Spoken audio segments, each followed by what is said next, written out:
Yes sir. तो हमने आपको बताया था कि just from today just we will discuss about the fouling factor, ठीक है ना। फाउलिंग फैक्टर के बारे में बताया था, तो वही आज हम डिस्कस करने वाले हैं। तो यहाँ पे जो आपको लिख रहा है फाउलिंग फैक्टर क्या होता है, तो it is the heat exchanger, है ना, जिसमें क्या होता है, इस clean condition there is no loss of heat between the two fluids, ठीक है ना। तो ये बोल रहा है कि इफ द हीट एक्सचेंजर जो है इज क्लीन कंडीशन, अगर अपना जो हीट एक्सचेंजर है यदि तो क्लीन कंडीशन में है, तो there is no loss of heat between the two fluid, मतलब दो फ्लूइड के बीच में जो हीट का लॉस है वो अपना नहीं होगा। जैसे कि मैंने आपको बताया था, फाउलिंग फैक्टर का मतलब साफ साफ यही बताने वाला हूँ, फिर से मैं बता रहा हूँ आपके लिए कि जैसे एक तरीके से अपन छोटा सा एक ये मान लेते हैं एक ट्यूब है, ठीक है ना। तो ये एक ट्यूब है, तो ये मैंने एक ट्यूब बना लिया यहाँ पे। ये ट्यूब के अंदर से क्या हो रहा है, थोड़ा सा एक काम करते हैं, थोड़ा दूसरा ले लेते हैं, ये वाली ले लेते हैं, इससे आपको ज्यादा समझ में आएगा। ये ट्यूब है एक, और एक दूसरी ट्यूब है ये, ठीक है ना। अब क्या है इसमें कि ये आपका है इनर ट्यूब है, तो इसका अपन रेडियस यहाँ से यहाँ तक दे सकते हैं, R1 हो जाएगी।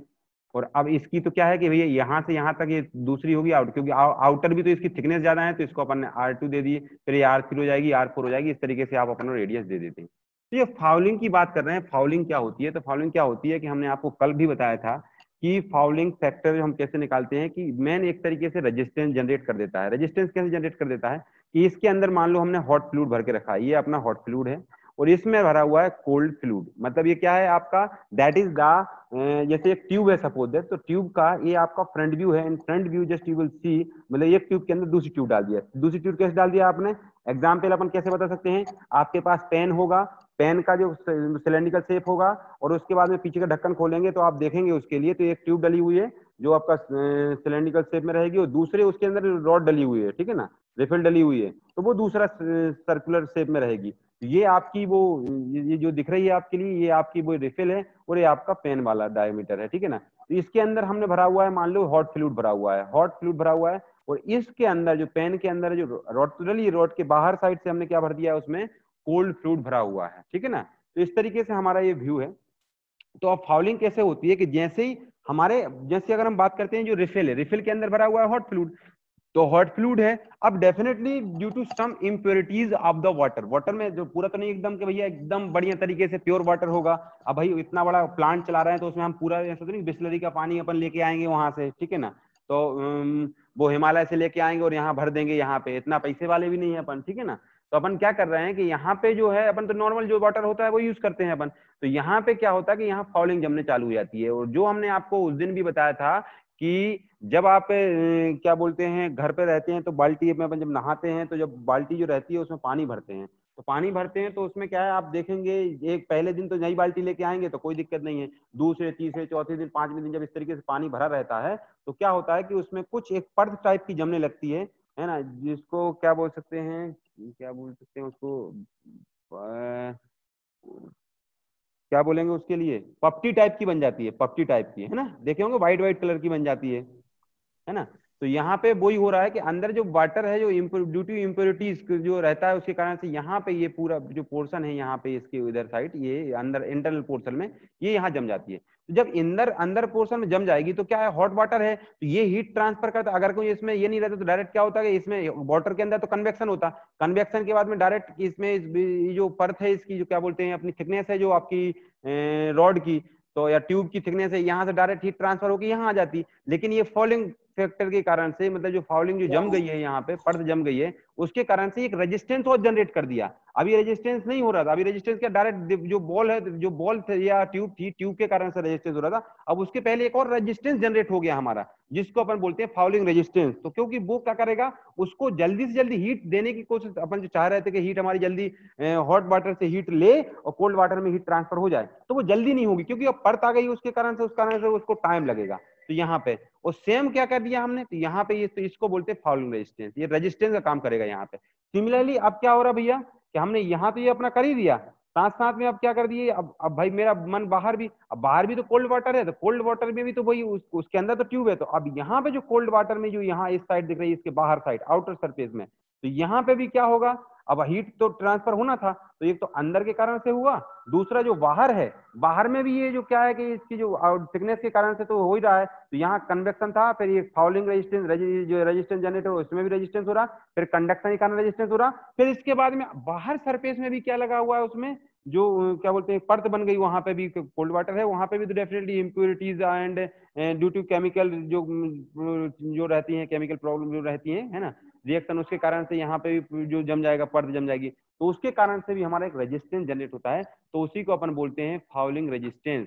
और वो हमारे लिए क्या करता है, वो हमारे लिए एक बहुत बड़ा सिरदर्द है, किस लिए, हीट को ट्रांसफर करने में अच्छी तरीके से। तो ये अपन आज यही पढ़े हैं इसमें, और ये पूरा लिखा हुआ है इसमें, तो अच्छे तरीके से एक बार रीड कर लीजिए, और ये यहाँ लिखा है, अच्छे से पढ़ के देखते हैं अपन। तो यहाँ पे क्या लिखा है,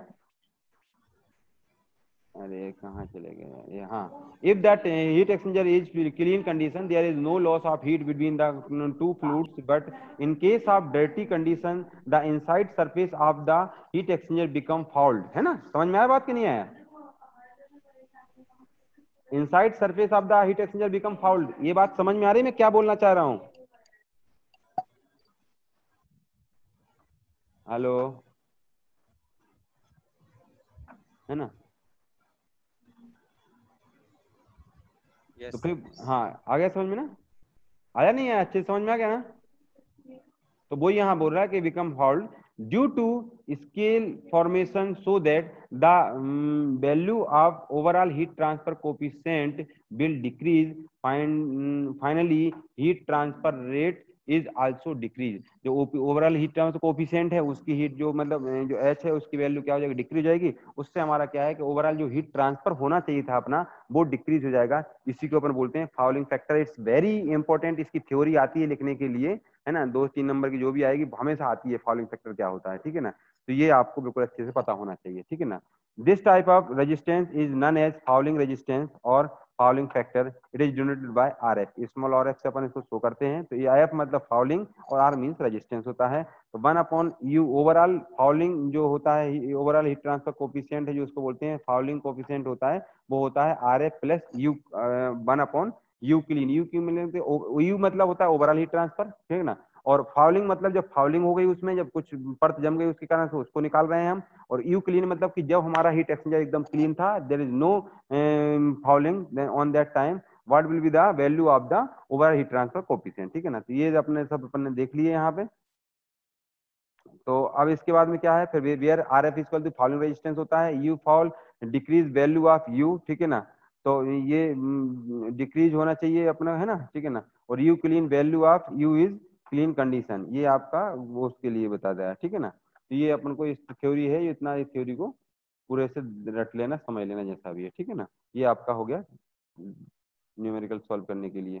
अब भैया उसने फिर साथ साथ में एक न्यूमेरिकल भी दे दिया कि तुरंत इसको सॉल्व करके बता दीजिए हमारे लिए। तो क्या दिया उसने, न्यूमेरिकल दे दिया, determine the overall heat transfer coefficient U0 based on the outer surface of a 2.54 centimeter outer diameter, 2.286 centimeter inner diameter heat exchanger tube, bracket में क्या लिखा है, K equal to thermal conductivity दिया हुआ है 102 वाट पर metre kelvin, comma if the heat transfer coefficient at the inside and outside of the tube are H1 and H0। मतलब क्या दिया उसने, heat transfer coefficient HI inside के लिए हीट ट्रांसफर कोफिशिएंट की वैल्यू दे दिया है, और आउटसाइड के लिए हीट ट्रांसफर कोफिशिएंट की वैल्यू दे दिया है respectively, and the fouling factor RF0 और RFI। तो ये भी आपको दे दिया उसने, RFI मतलब इनसाइड के लिए दे दिया, और आउटसाइड के लिए जो हमने आपको बताया था अभी ट्यूब के, एक अंदर रहेगा एक बाहर रहेगा, दोनों के लिए, तो ये भी आपको दे दिया है।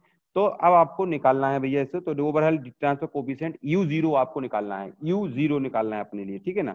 तो अब हमने क्या है इसमें कि दो फार्मूले होते हैं, एक UI का भी होता है, एक U0 का भी होता है, ठीक है ना? तो अभी वो यहाँ पे आप देख लीजिए, यहाँ पे वो चीज है, ये U0 को है, सेम आप UI का बना सकते हैं, ठीक है ना? अपन इसमें लिखा नहीं, यहाँ पे आपको वो एक पेज छूट गया है, चलिए कोई बात नहीं, यहाँ पे अपन डायरेक्ट इसको कर देते हैं, मैंने यही फार्मूला है, इसी में अपन इसको इस बन जाते हैं अपने, इसी से बनते हैं। तो ये आपको दे दिया। तो उसने अपन को क्या बोला कि you zero overall heat transfer coefficient निकालना है, तो है ना, ये निकालना है। तो इसके लिए अपन को फार्मूला वही लगा देते कि 1 अपॉन ये अपने किसके लिए हो गया भैया, यू जीरो, मतलब कि आउटर के लिए हो गया, आउटर की बात करा है उसने। तो U zero equal to 1 upon H zero plus R F zero, R zero upon K L N R zero upon R I plus R zero upon R I, ठीक है ना, into R F I plus R zero upon R I into 1 upon H I. ये same to same आपका बन जाएगा you आई के लिए बन जाएगा। तो यू आई के लिए क्या हो जाएगा, 1 अपॉन यहाँ एच आई हो जाएगा जहाँ पे ये है, ठीक है ना, यहाँ आर एफ जीरो है, यहाँ आर एफ आई हो जाएगा, यहाँ R I F N upon K हो जाएगा, यहाँ पर एल एन हो जाएगा, यहाँ R zero upon R I तो यहाँ रहेगा, प्लस यहाँ पे R I upon R zero हो जाएगा इंटू आर एफ जीरो हो जाएगा, या आई है जहाँ पे, ठीक है ना, प्लस यहाँ पे हो जाएगा R I upon R zero, है ना, 1 अपॉन एच आई हो जाएगा, H zero, sorry H zero हो जाएगा। तो ये आपके लिए इनसाइड को निकालने का बोलता, तो इनसाइड के लिए निकाल दें, आउटसाइड का बोला है तो हम आउटसाइड के लिए निकाल रहे हैं। तो हमने ये वाला हमारा मेन फार्मूला है, फॉलोइंग अगर निकालना है तो ये हमको मेन फार्मूले पता होना चाहिए, क्योंकि हम पूरी कंडीशन उसके रेजिस्टेंस, तो ओवरऑल हीट ट्रांसफर की बात कर रहे हैं तो 1 अपॉन रेजिस्टेंस होता है। रेजिस्टेंस क्या है, सबसे पहले तो इनर की बात कर रहे हैं भैया, तो जो आउटर के लिए बात करें तो ये वाला इसका रहेगा, फिर इसके बाद में रेजिस्टेंस उसके कारण से, कंडक्टिविटी के कारण से हो रहा है, एक रेजिस्टेंस के कारण हो रहा है, तो ये कि यहाँ पे एक रेजिस्टेंस के कारण जनरेट हो गया, और एक इधर रेजिस्टेंस के कारण जनरेट हो रहा, दो, और एक हो जाएगी आपकी थर्मल कंडक्टिविटी, बस एक तरीके से इसके बाद बाहर निकल जाएगा। तो इस तरीके से हम ये पूरा देख लेंगे, ठीक है ना। तो ये आपको दिया हुआ है, तो जस्ट हम इसमें क्या करेंगे, ये आपको वैल्यू दी है, अब देखो डायरेक्ट पुट करके देखते हैं। Everything is given in the question, just you have to put the value and just you have to find out the result. तो आपको यहाँ पे एच जीरो की वैल्यू दी हुई है, एच आई की वैल्यू आपको दी हुई है, आर आई की वैल्यू आपको दी हुई है, आर जीरो की वैल्यू दी हुई है in the form of centimetre, so we have to convert in the form metre, ठीक है ना, but it is in the diameter form, तो just you have to convert in the radius form, तो radius form में आप convert कर लोगे इसके लिए, ठीक है ना।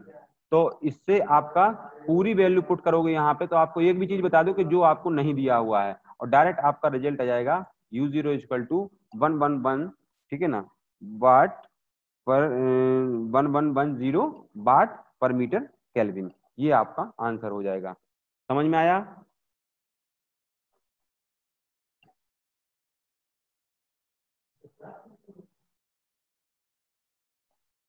समझ में आया?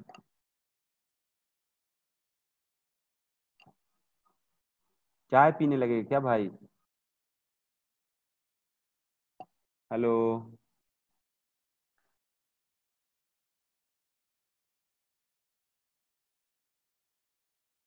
हाँ, अब हम जो बहुत इंपॉर्टेंट चीज पढ़ने जा रहे हैं वो है आपकी LMTD method for heat exchanger analysis, very important. और ये हमेशा आपके, अभी तक जब से RGPV आई है, आप उठा के देख लेना, क्वेश्चन पेपर उठा के देख लेना, इन एवरी सेमेस्टर, है ना, it is repeated again and again, LMTD method of heat exchanger, ये हमेशा आती है।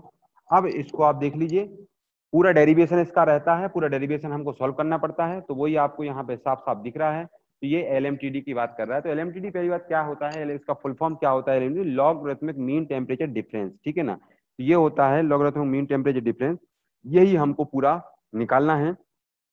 कैसे सॉल्व करते हैं, क्या होता है लॉगरिथम मीन टेम्परेचर, तो वो हम देख रहे हैं। तो यहाँ पे लिखा है क्या है, the thermal analysis of any heat exchanger involves variable like inlet and outlet fluid temperature.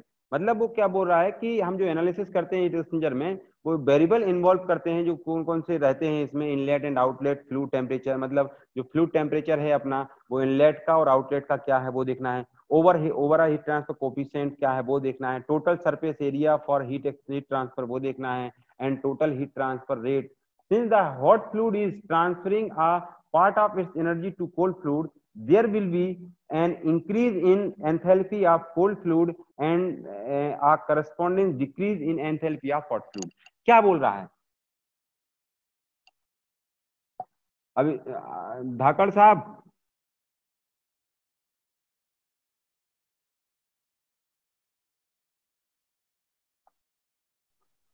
Hello धाकड़,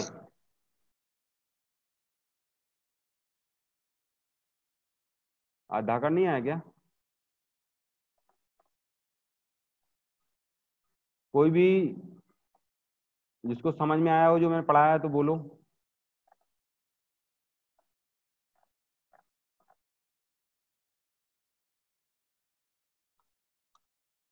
हिमांशु, सूर्यवंशी,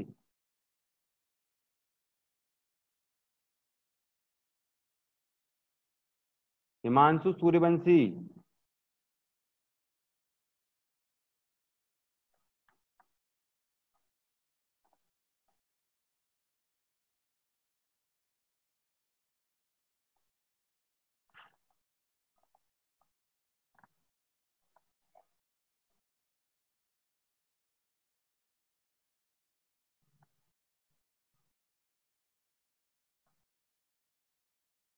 आसना,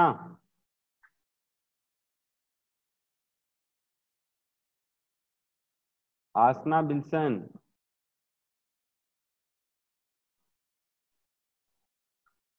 अश्विन पहाड़े। Yes sir. कौन बोला है? अश्विन सर। वेरी गुड बेटा, तुम ही अकेले जग रहे हैं, बाकी सब सो रहे हैं, सब चले गए हैं। यहाँ पे हम बेवकूफ की तरह पढ़ाते रहते हैं, ठीक है ना, किसी को कोई मतलब नहीं है। फिर मैं क्यों मेहनत करूं यार, मेरे को ये नहीं समझ में आ रहा है। इतनी मेहनत से पढ़ा रहा हूँ एक एक चीज, तुम लोगों को सब सोने चले जाए, हम 1 घंटे से चिल्ला रहा हूँ, कुछ समझ में आया, कुछ समझ में आया तो चलो आवाज तो दे दो कि जी सर हाँ समझ में आ रहा है। बोला उद्यान। कहाँ चले जा रहे हैं सब लोग भाई? सर पता नहीं सर। एक भी नहीं सुन रहे हैं, बस तुमने सुना, हमने 10 लोगों के नाम लिए अभी यहाँ पे पढ़ पढ़ के, जिस नाम दिए थे। ठीक है, अब देखते हैं अटेंडेंस के टाइम पे। चलिए अपन आगे बढ़ते हैं। ये जो मैंने समझाया वो समझ में आया कि नहीं आया? Yes sir. आया ना? हाँ। तो जो यस सर। इसमें अब एक बात जो वो बोल रहा है कि यहाँ पे जो बोला कि उसने तो भैया कि सीधी बात बोल दी कि एलएमटीडी मेथड में हम क्या क्या एनालिसिस करते हैं, हीट एक्सचेंजर की एनालिसिस करते हैं। उसमें जो वेरिएबल्स रहते हैं उनके बारे में हम, उनका इन्वॉल्वमेंट रहता है। इन्वॉल्वमेंट मतलब कि उसका इनलेट टेम्परेचर कितना है, आउटलेट टेम्परेचर कितना है, ओवरऑल कोफिशिएंट क्या है, सरफेस एरिया क्या है, हीट ट्रांसफर रेट क्या है, टोटल हीट ट्रांसफर रेट क्या है, ये सब चीजें हमको देखना है।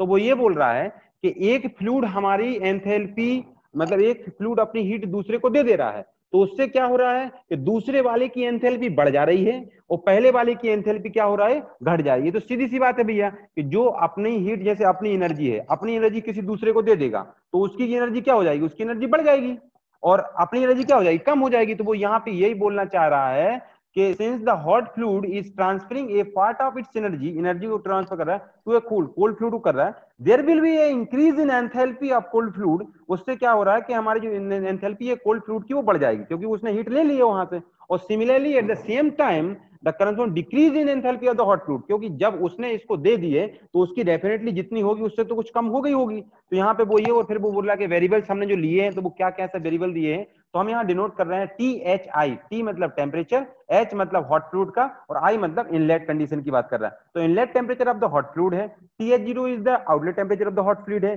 TCI, T मतलब temperature, C means cold and I means inlet. तो inlet temperature of cold fluid, TC0 is the outlet temperature of the cold fluid, MH mass of hot fluid, मतलब जो मास की बात, वो फ्लूइड होगा तो डेफिनेटली उस फ्लूइड का मास तो होगा अपना। तो MH, H मींस हॉट और M means mass of hot fluid, and CH is specific heat of the fluid, जो फ्लूइड है उसकी स्पेसिफिक हीट भी होगी। तो इसी प्रकार से हमने CH भी दिखा दिया, MH भी दिखा दिया। Similarly, MC and CC, mass of the cold fluid and similarly specific heat of the cold fluid. These are the terms already we have discussed in the definition, जो आपने बताया उसमें कि भैया कौन कौन से जो टर्म होती हैं वो हमको देखना है, तो हमने वही देखा है। और हम अच्छी तरीके से जानते हैं कि हॉट फ्लूइड या कोई भी बात करते हैं तो Q इक्वल टू होता है MC del T, MC del T होता है ना। तो ये आपको यहाँ पे MC डेल टी जो लिखा हुआ है MC, अब इसमें जैसे आप कोल्ड हॉट कर देंगे तो वहां पे HH लगा देंगे, अगर कोल्ड कर देंगे तो CC लगा देंगे, बाकी ये वो है। तो MC डेल टी, MC मतलब मास, C मतलब specific heat and del T मतलब चेंज इन टेम्परेचर। तो इंटरनल हीट जनरेशन तो अपन Q जानते ही अच्छे तरीके से, तो ये अपना उसका फार्मूला हो गया। अब हम बात करते हैं यहाँ पे, तो अगर हम उसको जो इस तरीके से टर्म को लिखा है तो उसको हम चेंज कर दें तो क्या हो सकती है, Q equal to M hot fluid की, just we are discussing about the hot fluid, तो MH कर देंगे, जहां C है वहां CH कर देंगे, और THI minus TH0। THI means क्या होता है temperature of the hot fluid at the inlet and similarly TH0 is the temperature of the hot fluid at the outlet. ठीक है ना, ये हो गया. Similarly if we're talking about the cold fluid, तो पहले हमने क्या देखा, hot fluid के लिए हीट ट्रांसफर देखा, तो ये अपन ने Q इक्वल टू यहाँ से hot fluid लिखा था, hot fluid के लिए अपन ने निकाला तो ये आ गया. सिमिलरली हम कोल्ड फ्लूइड की बात करते हैं तो Q इक्वल टू हो जाएगा MCCC TC0 माइनस TCI. ठीक है ना. अब हम बात क्या हो रहा है यहाँ पे कि हमको अब ये देखना है कि किस तरीके से हम इसको THI माइनस TH0 कर रहे हैं. यहाँ पे TC0 माइनस TCI करा है, क्यों किया है, what is the reason behind it, हमने इसको TCI माइनस TC0 क्यों नहीं किया है. ठीक है ना, तो वो अभी हम देखेंगे तो उसमें हमको समझा देंगे. ठीक है ना. तो यहाँ पे लिखा है ओवरऑल जो अपन टेम्परेचर डिफरेंस की बात करते हैं तो ओवरऑल टेम्परेचर डिफरेंस जो है डेल टी होता है, डेल टी से अपन शो कर रहे हैं उसके लिए, तो इसको दिखाते हैं TH माइनस TC. ठीक है ना. TH मतलब हॉट फ्लूइड ने क्या किया, टेम्परेचर किसको दे दिया, कोल्ड फ्लूइड को दे दिया होगा. तो कोल्ड फ्लूइड क्या है, तो यहाँ पे TH माइनस TC कर दिया अपन ने, ये कर दिया. ठीक है ना. The actual rate equation for heat transfer will be Q equal to UA del TM होता है. ठीक है ना. तो मीन टेम्परेचर डिफरेंस जो होता है, UA मतलब overall heat transfer, A means area होता है, डेल T मतलब चेंज इन टेम्परेचर है. ठीक है ना. तो ये डेल TM दिखाई दिया, यहाँ पे मीन टेम्परेचर डिफरेंस दिखा दिया. अगर हम बात करते हैं LMTD method for parallel flow, अब देखिए भैया हमने आपको दोनों पढ़ा चुके हैं. एक पढ़ाया था आपके लिए parallel flow heat exchanger. So just you have to find out the LMTD in parallel flow heat exchanger. Similarly, you have to find out the LMTD in the counter flow heat exchanger. In both cases, you have to find out the LMTD, and that is very important derivation because in your exam you will see that derivation. है ना, may be 14 marks का हो, may be 7 marks का होगा, लेकिन आपको parallel flow या counter flow में से एक तो एक जो आपको 5 जो भी रहेगा 7 नंबर का 14 नंबर का आपको दिख जाएगा, देखने के लिए मिल जाएगा. तो यहाँ पे हमने वही किया है. तो अब हम सॉल्व करने जा रहे हैं. तो अपन बात कर रहे हैं कि method for parallel flow heat exchanger. Let's first condition parallel flow heat exchanger है. ठीक है ना. तो हमने क्या बोला, पैरेलल और काउंटर दोनों में निकालना, लेकिन हम पहले हम बात करते हैं पैरेलल फ्लो हीट एक्सचेंजर की बात करते हैं. ठीक है ना. तो सबसे पहले firstly we have to draw the diagram. तो already we have discussed the diagram in the previous class. So in the previous class just we have know the diagram and just that is the direction of the fluid when the cold fluid is moving from this direction. Okay, and similarly the same direction the hot fluid is also moving. ठीक है ना. तो ये अपना इस तरीके से जा रहा है. तो इसको हमने टेम्परेचर दे दिया TCI दे दिया, तो ये इस तरीके से पास किया और यहाँ पे TC0 निकल गया. सिमिलरली हॉट फ्लूइड का है THI, inlet temperature of the hot fluid, definitely that will be the THI. तो उसको अपन इससे जा रहा है तो वो भी सेम डायरेक्शन जा रहा है, तो यहाँ पे जो टेम्परेचर है वो TH0 हॉट फ्लूइड का टेम्परेचर है. तो इससे क्या होने वाला है, जो हमने बताया था कि यहाँ पे जो कोल्ड फ्लूइड का TCI है, तो यहाँ के टेम्परेचर और यहाँ के टेम्परेचर में अगर अंतर देखें तो TCI का टेम्परेचर तो देखो नॉर्मल जो कोल्ड फ्लूइड वाटर जा रहा है, कोल्ड वाटर जा रहा है, तो उसका टेम्परेचर, और TC0 में देखेंगे तो TC0 का टेम्परेचर ज्यादा होगा, TCI का कम होगा, क्योंकि TCI जस्ट ट्यूब में इनलेट कर रहा है और TC0 आउटलेट कर रहा है, और उसके बाहर साइड क्या लगा, हॉट फ्लूइड जो THI से बह रहा है और TH0 से निकल जा रहा है. तो क्या किया कि जब यहाँ से यहाँ सेम डायरेक्शन में बह रहा है तो कोल्ड फ्लूइड ने हॉट फ्लूइड से हीट ली और अपना यहाँ पे जाके TC0 बढ़ गया. मतलब अगर आप इसको देखें तो हम इसको माइनस किसको करेंगे, TC0 माइनस TCI करेंगे. ये बात समझ में आ गई. सिमिलरली अगर हम TH की बात करेंगे तो THI हॉट टेम्परेचर हॉट पे तो है ही, और TH0 की बात करेंगे तो THI ग्रेटर देन TH0 रहेगा. तो यहाँ पे हमने वो डायग्राम से उसको अपन दिखा रहा है किस तरीके से हो रहा है. तो हमने दिखा रहा है टेम्परेचर वर्सेस डिस्टेंस मान सकते हैं अपन. ठीक है ना. तो ये दिखा रहे हैं, हमने इसको दिखा दिया यहाँ पे. तो अपन ने माना THI मतलब हॉट वाटर का टेम्परेचर, मान लो 200 डिग्री सेल्सियस. तो ये टेम्परेचर वर्सेस एक्स के बीच में अपन ने ग्राफ बनाया है. तो ये T दिख रहा है टेम्परेचर. तो यहाँ and that time THI is the temperature hot fluid temperature at the inlet. तो on that time may be the temperature 200 300 400 जितना भी हो सकता है, आई डोंट नो, बट जो टेम्परेचर रहेगा तो in comparison to the other ये ज्यादा ही रहेगा. तो इसको अपन ने ऊपर रखा है. अब ये क्या हो रहा है कि जैसे जैसे ये कोल्ड फ्लूइड के कांटेक्ट में आ रहा है तो यहाँ से जब TH0 से बाहर निकल रहा तो ऑन दैट टाइम यहाँ का टेम्परेचर कम होते होते थोड़ा कम हो गया. तो ये THI से कम होते होते इसलिए ग्राफ अपना इस तरीके से चले जा रहा है ना, पैरेलल तरीके से. तो ये यहाँ पे TH0 कर दिया अपन ने. तो THI था यहाँ पे और TH0 यहाँ हो गया.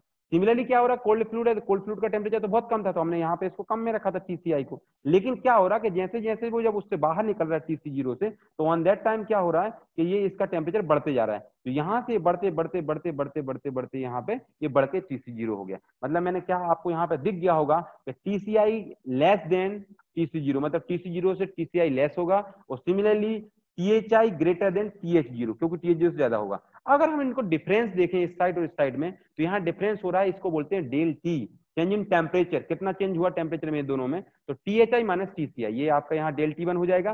सिमिलरली इसको नाम दे दिया मैंने डेल T और इसको दे दिया del T.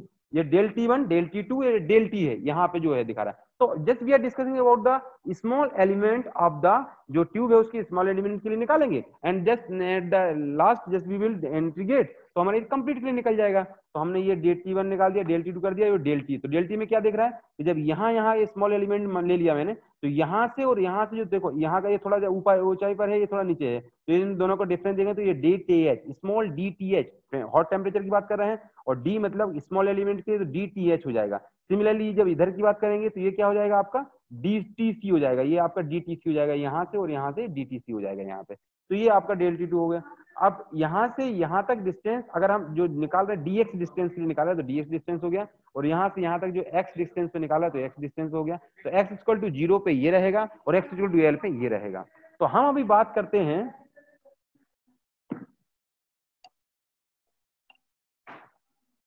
Temperature distribution for parallel flow heat exchanger, ठीक है ना। तो यहाँ पे आपने जो डेल T1 है अपना इस तरीके से चल रहा है, तो डेल T1 निकालना है तो कैसे निकालेंगे डेल T1 अपन जो निकालने वाले हैं THI माइनस TCI, तो हमारा THI माइनस TCI है, तो आपका यहाँ पे हमने इसको दोनों को वो कर दिया अपन ने, इसको इसमें से माइनस कर दिया क्योंकि इसका टेम्परेचर ज्यादा है इसका कम है। Similarly we are talking about the del T2, तो ये वैल्यू हमको जरूरत पड़ेगी इसलिए हम इनको अलग कर रहे हैं। फिर TH0 माइनस TC0, ठीक है ना, तो del T2 equal to TH0 minus TC0 हमने यहाँ निकाल दिया। तो ये दोनों हमारी T1 और डेल T1 और डेल T2 की वैल्यू हम निकाल दिए हैं, ठीक है ना।